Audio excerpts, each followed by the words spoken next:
Bismillahirrahmanirrahim. Today our topic is stomatitis nicotina, which is a benign white lesion, right? अच्छा, हमारे पास stomatitis निकोटीना क्या है? वो हमारे पास एक डिफ्यूज़ वाइट लीजन है, ठीक है, जो कि मोस्टली हमारे पास हार्ड पैलेट पे होता है, ठीक है। ये पूछा जाता है ऑस्पी वगैरह में भी कि मोस्ट कॉमन साइट इसका कौन सा है, तो वो हमारे पास पैलेट है, ठीक है।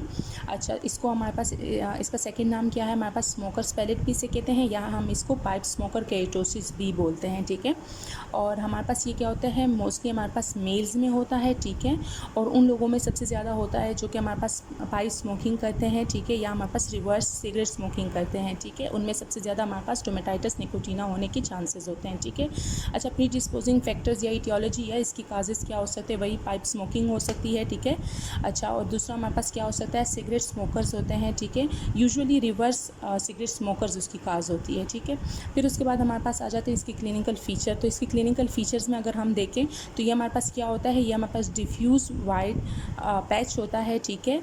हमारे पास कहाँ पे होता है? हमारे pass on the hard palette होता है, ठीक है, और उसके ऊपर क्या होते हैं? छोटे छोटे रेड स्पॉट्स होते हैं। जो रेड स्पॉट्स होते हैं वो एक्चुअली इन्फ्लेमेशन हुई होती है माइनर ग्लैंड्स की, ठीक है, माइनर म्यूकस ग्लैंड्स की, ठीक है। उसकी जो ओपनिंग है, उसका ऑरिफिस है, उसकी हमारे पास क्या हुई होती है? उसकी इन्फ्लेमेशन हुई होती है, इसलिए वो हमारे पास अपेयर एज रेड, राइट। और जो उसका जो बैकग्राउंड है उसमें वाइट नज़र आता है, क्यों? क्योंकि उसमें हमारे पास केराटोसिस हुई होती है, ठीक है। So we can say that it is a red spots on the hard palate with white background, ठीक है। फिर उसके बाद हमारे पास आ जाता है जो ये वाइट प्लाग है, ठीक है, इसको हम लोग क्या कहते हैं?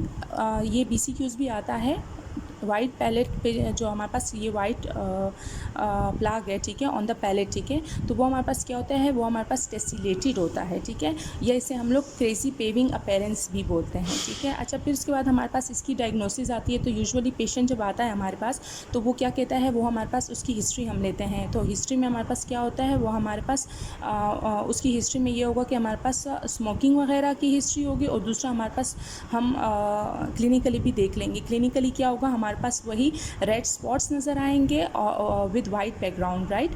फिर उसके बाद हमारे पास दूसरा हम लोग क्या करते हैं? बायोप्सी करते हैं। बायोप्सी में हमें कैसे नज़र आता है? हमारे पास हाइपर ऑर्थो केराटोसिस होती है और एक्यांथोसिस होती है, ठीक है, विद नो डिस्प्लेजिया, ठीक है, विद नो डिस्प्लेजिया। ये शो करता है कि नो डिस्प्लेसिया, ये शो करता है कि हमारे पास ये क्या है? ये एक बिनाइन लीजन है। और दूसरा हम लोग क्या करते हैं इसमें? हमारे इसकी ट्रीटमेंट क्या है? इसकी ट्रीटमेंट में स्टॉप द स्मोकिंग, ठीक है, ये इसकी ट्रीटमेंट है।